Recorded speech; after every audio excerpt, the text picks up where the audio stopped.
This episode of Success Through Connections is brought to you by Legacy Realty Group, North Florida, the team that treats your home, your time, and your goals as top priority. Real people, real results, real care. Welcome back to this week's episode of Success Through Connections. Today, my guest is Rosemary Ravinal, and she is a TEDx speaker. She is a speaker's coach, actually, with high-profile leaders, and she talks, I'm sure it's her language is Spanish and English, and she is a former international media executive and broadcaster who transitioned into her first love, which is public speaking. So we'll have to find out more about how that transformation happened. She is also an author. Her book is called The Joy of Thinking Out Loud. And then she co-authored a book called The Difference, Essays on Loss, Courage, and Personal Transformation, which actually made the Amazon Top 100 list in the self-help and motivation categories. That's quite impressive to be able to do that. She was a senior corporate communications leader and spokesperson for some pretty big Fortune 100 companies like Avon, AT&T, Sony, Ericsson, Toyota, Discovery Channel, quite a few of them. So that's awesome. I can't wait to talk about that.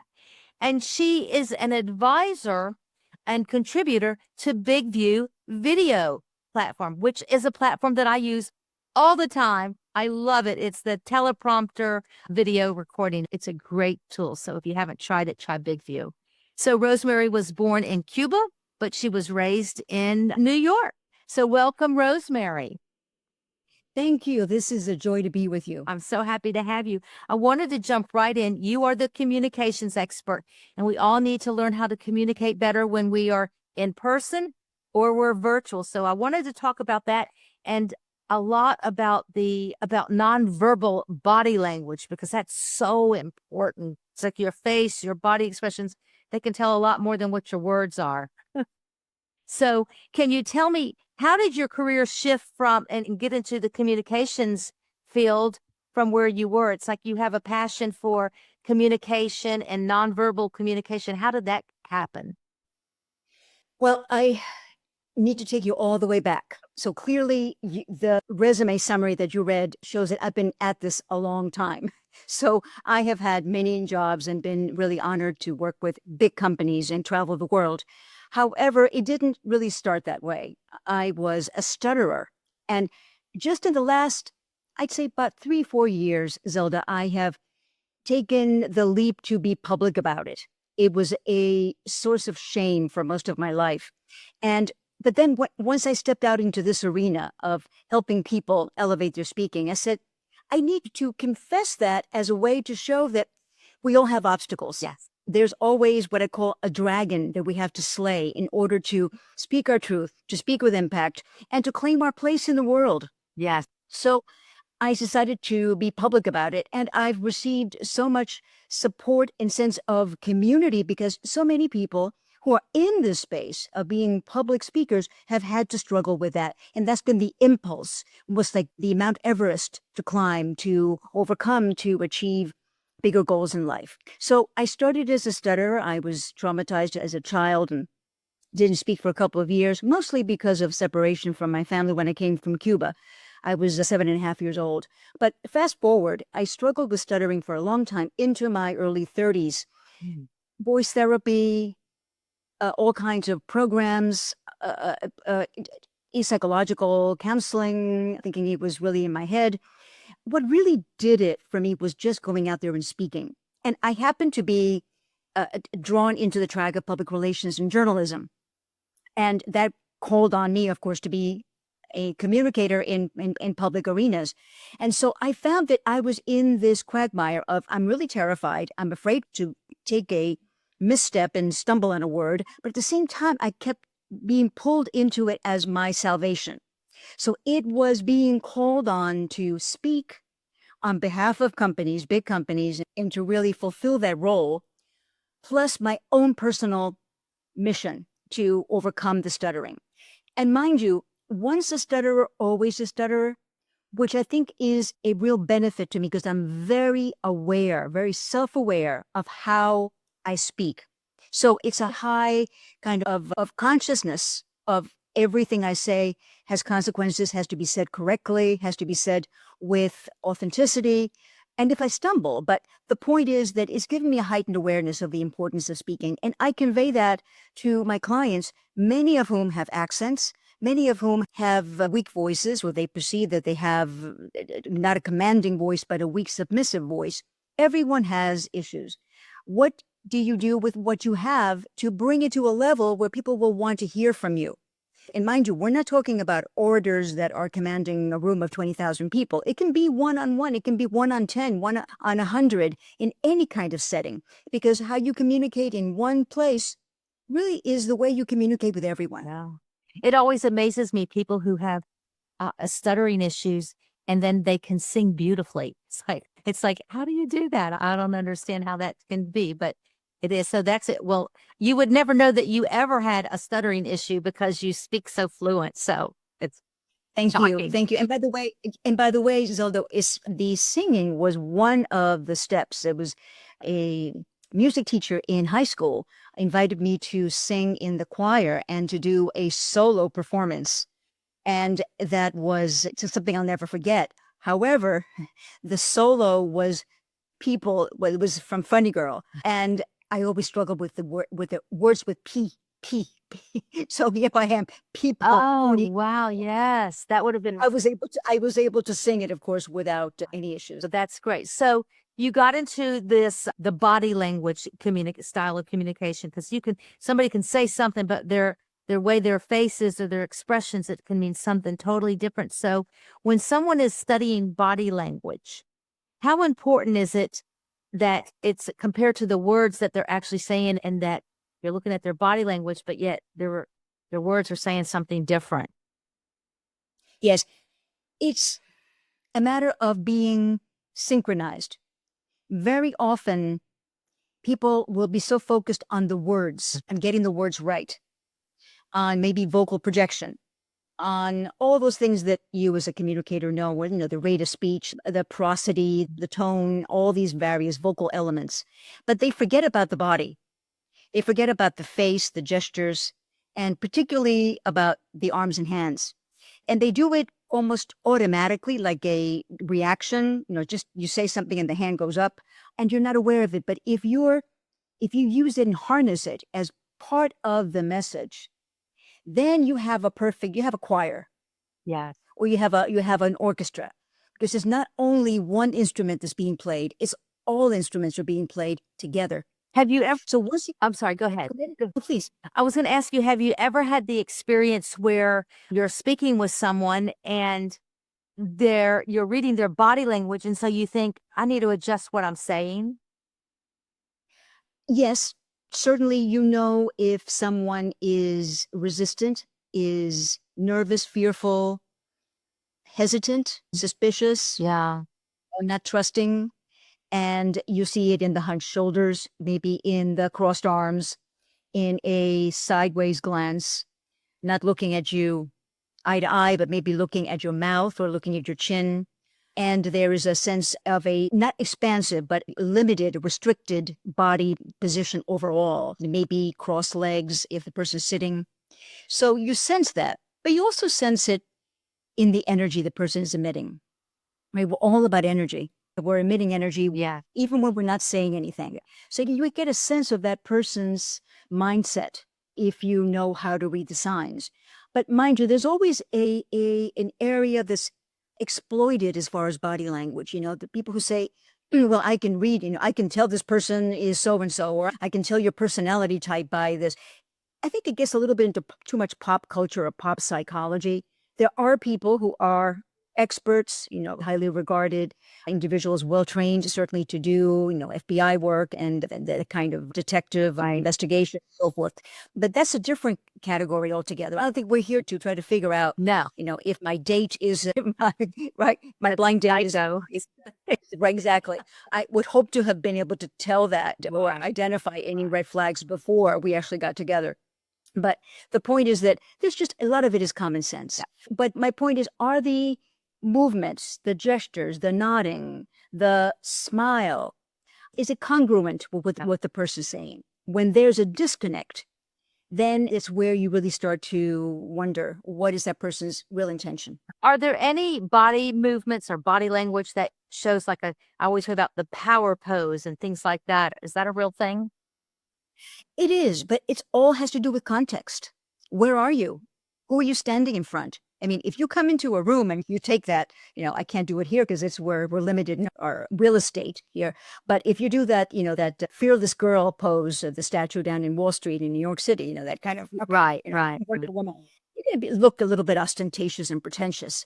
But you can have a power pose just by standing straight with shoulders back, taking deep breaths from your diaphragm and making eye contact, or what I call really owning your space when you come into a conference room or you walk into a conference stage, or you actually are doing just a networking, as you do so much networking and networking the room.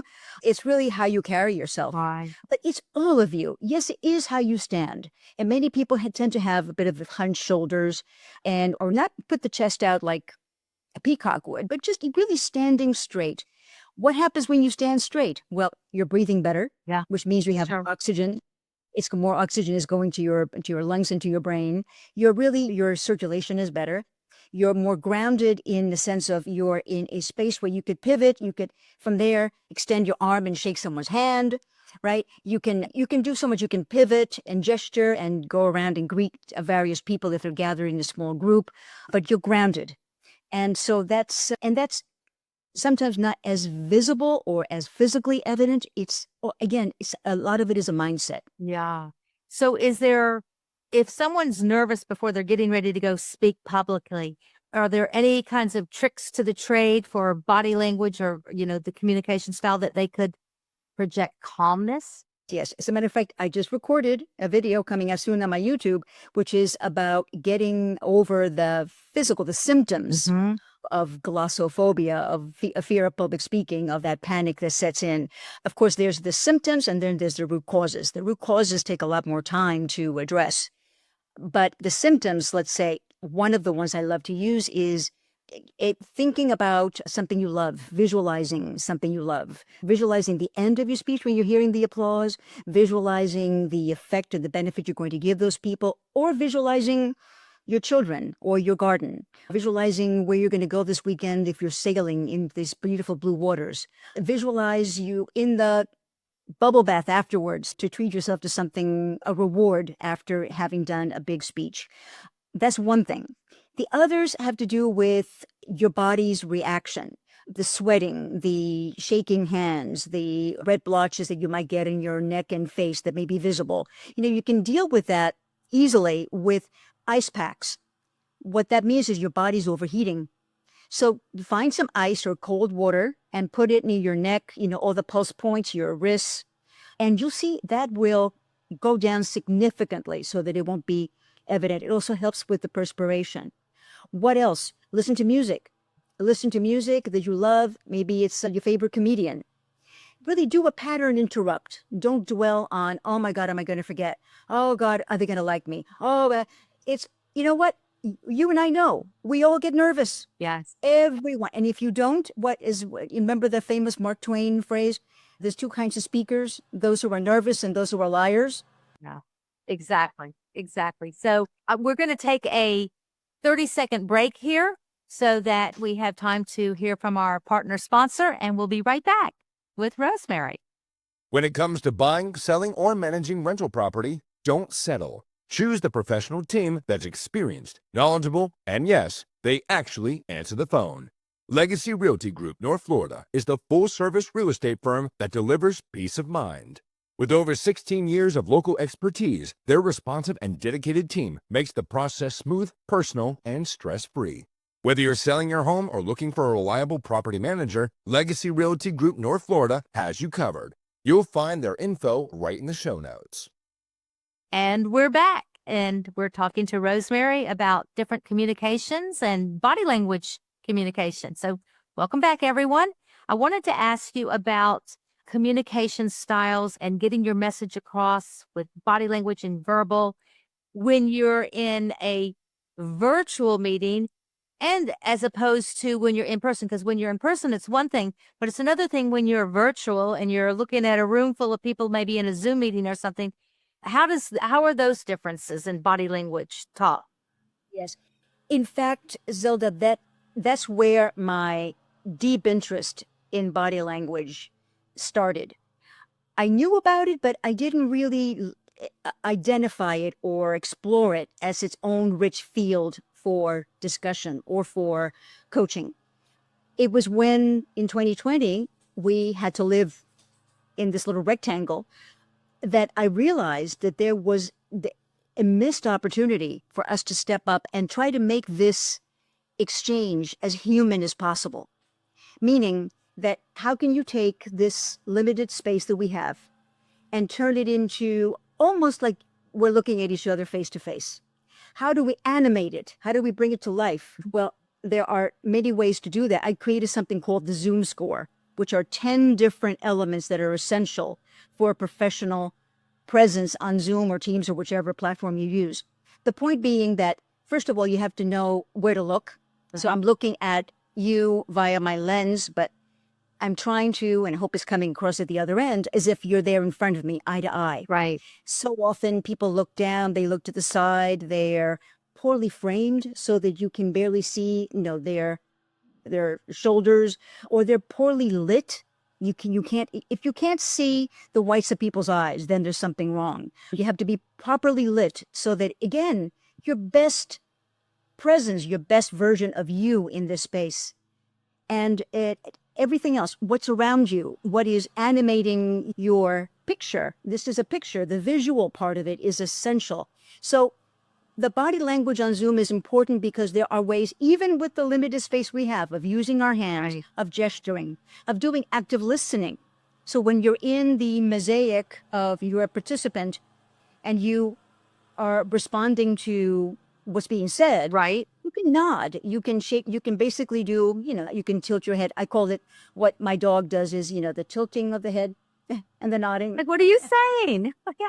Yes. Yeah. That shows I'm curious. Tell me more. Very good. So there's so much that we can do with our body language in this little rectangle that lets people know I'm alive, I'm interested, I want to know more. This time together is worthwhile. It's not a must, it's a want to. So do you have some favorite quick fixes for someone who feels awkward about their posture or their hand gestures when they're speaking? Sure.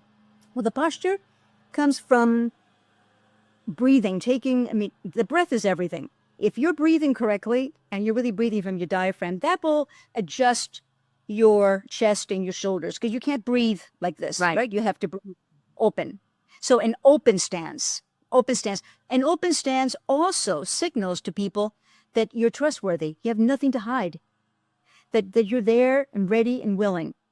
The other that I tell people is make your hand gestures really more controlled but consistent with what you want to say. So if I want to guide you, if I want to, for example, do a time travel from this time to this time, I'm going to use my hands almost like the little bouncing ball that was used in old time cartoons to follow the bouncing ball of a song. You're guiding people along. You are keeping a tempo. You're keeping time with what you're saying. And so the hands can be almost like, I call them physical emojis. You look at the emojis, right? You have the this and you have the thumbs up and the thumbs down, right? And you have the applause. And so many of those emojis come from hands. Yes. And so if we use our hands as living emojis, right? And I want to do an exclamation point. This is important, right? I have 10 exclamation points right here, right? Yeah. Right? So think of it that way. And then you can use them much more confidently because people say, I don't know what to do. And so what do they end up doing? They cross their arms or they put their hands in their pockets or they do the flying microphone, right? When you're holding a microphone and then you're doing this and you're supposed to keeping it here. There's so many ways that inexperienced speakers tend to use their hands for nervous energy as opposed to having a controlled motion that accentuates what you're saying. There's also scientific evidence that the percentage is a little sort of dubious, but up to 60% greater comprehension of what's being said when you use expressive gestures or complementary gestures. Yeah.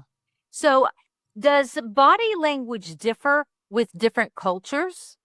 Sure. There are cultural norms, and you need to respect that, both as a visitor to another country, or when you're dealing with multicultural gatherings, people, gathered in a particular location. So you have to really observe. You have to mirror, in a way, the mirroring that we do as humans, as many animals mirror the energy and the gestures and the actions of other animals. We can mirror what others are doing and sort of follow the lead of what they're doing. There's some cultures where touching is not acceptable, like in Japanese culture. Right. Yeah. And there's others where it's expected, where maybe you don't hug. I mean, in Latin cultures, it's very common to even kiss or hug someone you're meeting for the first time. A lot has to do with age, with rank, with gender. But generally, there's a lot of touching, hugging, kissing that happens, and that's acceptable. Wow. But in other cultures, that touching is rude Yeah. and Yeah. offensive. So you really have to do a little homework, know whose company you're in. Like anything else, we are connecting with other people in the way they will be most responsive. So just as we choose our words carefully, we have to choose our actions too carefully. So Rosemary, is there any like one tip or one powerful tip, I should say, that about mastering communication through body language that you could leave our audience with? What would that one tip be? The one tip would be just stand up straight. Really just open posture. Just own your space. Be grounded. Be grounded. Let's put it this way.